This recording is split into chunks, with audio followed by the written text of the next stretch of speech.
Today I found this banana, which unfortunately, as you can see, has become quite brown.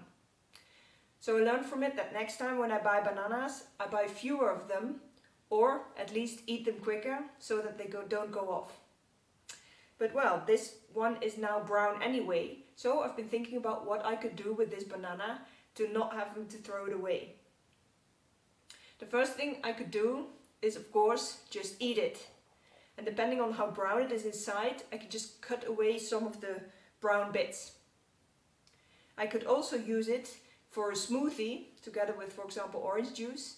And I did a quick research on the internet which showed me that there are many other recipes that use bananas as well. And because it has become quite soft now, I can also use it as a butter alternative or as a sandwich bread.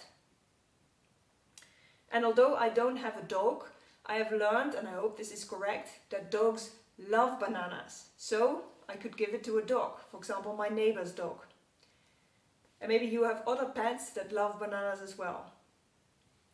And if that also doesn't work, I could at least put it in my compost bin so that it doesn't have to be processed by the landfills and is given back to our planet.